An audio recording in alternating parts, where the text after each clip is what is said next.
Welcome to the Employment and Experiential Opportunities for Undocumented Students webinar. My name is Camille Rodriguez, and I'm the Diversity, Equity, and Inclusion Career Ambassador for the Undocumented Students Affinity Community. Today, we will be discussing various opportunities and general information that can serve this student population. We will be covering topics such as the difference between being documented and undocumented, ways to earn income, gain experience, and resources that the Center for Career Development offers. In this section, we will look at the difference between being documented versus undocumented. DACA stands for Deferred Action for Childhood Arrivals. This policy began in 2012 to protect eligible immigrants who came to the United States as children from deportation. DACA also grants immigrants employment authorization. To qualify for DACA, you must be younger than 31 on June 15, 2012, came to the United States when younger than age 16, and have lived in the United States since 2007. Protection and work authorization lasts for 2 years, and participants are eligible for renewal. The key difference between documented and undocumented individuals we will focus on in this presentation is work authorization.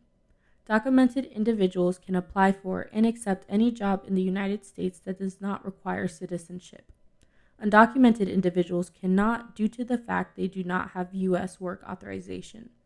In the next section of this webinar, we will cover income earning opportunities for undocumented individuals. DACA Employment Authorization. To apply for or renew your employment authorization, you must fill out Form I-821D, Consideration of Deferred Action for Childhood Arrivals. You must also complete Form I-765, Application for Employment Authorization, and Form I-765WS to determine economic need for employment. You can use the 2 URLs below to determine filing fees and for more information on this process. Currently, DACA is only accepting renewal applications, but this may change in the future. In this section, we will look at different ways to earn income. One way to earn income is independent contracting. An independent contractor is a self-employed individual that produces a specific type of work on a contract basis. Another way to earn income is by business ownership. Undocumented individuals can choose from various business structures such as a sole proprietorship, partnership, corporation, or limited liability corporation, also known as an LLC. If you are interested in starting your own business, there are lots of resources to help. In a few slides, I will share the ones I recommend. If you're interested in these employment opportunities but don't know how to start, here are some differences. Being an independent contractor means you work for another person or business, but you are not considered an employee. With business ownership, you handle your operations alone or with employees if you choose to hire assistants. With independent contracting, you get paid on the basis of completing a project or by the hours you work, and you're able to set your rates, hours, and availability. And in business ownership, you are paid based on the services you provide or the number of goods you sell. So, for example, some independent contractors are electricians, florists, carpenters, but this field in general is very flexible. And in business ownership, some examples could be owning a bakery or a small grocery store. To legally earn income, individuals can use an ITIN and/or an EIN to file taxes.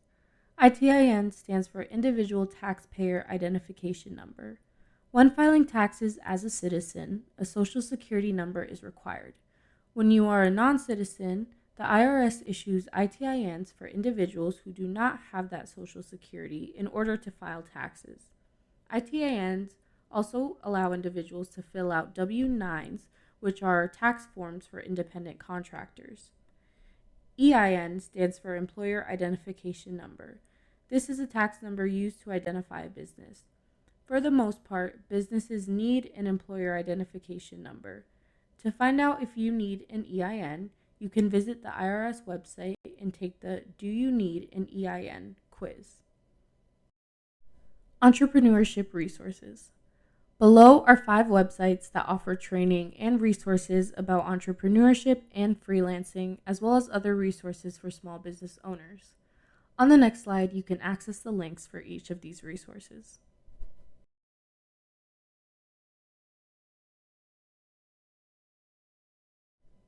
Internship on Scholarship is a way for undocumented students at the University of Connecticut to earn income. This program allows students to work for an on-campus or virtual UConn-affiliated internship and receive support in the form of a scholarship. Priority consideration is based on financial need as defined by the Office of Student Financial Aid Services, first-generation student status, in-state student status, and students who have remaining unmet needs after exhausting all other funding resources. For more information, you can check out the website listed below. Micro internships are short-term professional assignments that allow you to develop and demonstrate your skill set, build your network, explore various career paths, and receive compensation. Parker Dewey facilitates micro internships for UConn students. Students do not need DACA or temporary protected status to apply. Consideration is based on having a valid ITIN to be paid as an independent contractor or work authorization with DACA. If you do not have an ITIN, read Immigrants Rising ITIN Guide for more information. Teach for America works towards solving educational inequity. You can become a core member by teaching for 2 years in a low-income community, join the TFA Alumni Network, and explore more opportunities in education. Consideration is given to individuals with employment authorization in the United States. If you are unsure whether you qualify, you can use the eligibility checker on the next page. On these links, you can find more information on the opportunities previously mentioned. In this section, we will talk about different ways to gain experience. Those ways include volunteering, unpaid internships, case competitions, shadowing, and work experience programs. Volunteering. There are various benefits when it comes to volunteering, such as connecting with your community and gaining career experience and transferable skills without long-term commitment. When researching for these opportunities, you can look into nonprofit organizations, alumni associations, faith-based networks, community organizations, and more.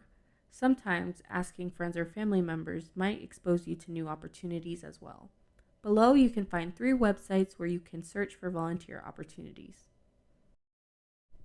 Unpaid internships. In an unpaid internship, you can gain valuable experience in the field of your choice and expand your network. Although it is unpaid, you might be able to count it towards college credit. To look for these opportunities, you can check with your university's Career Services office or use the following links below. Shadowing allows you to follow around an individual in a field of your interest. Through that experience, you are able to gain insight into the various roles and responsibilities a person holds in that position, and you also have the opportunity to expand your network with various professionals.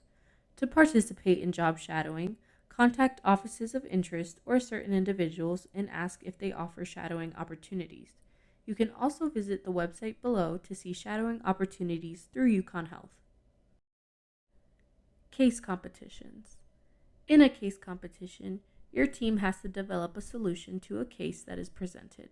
There are many benefits such as developing skills like problem solving, teamwork, strategic thinking, and more. You also learn about professionalism, and oftentimes there's a monetary reward. To participate in case competitions, you can also visit the websites below or see if there are any available through your institution.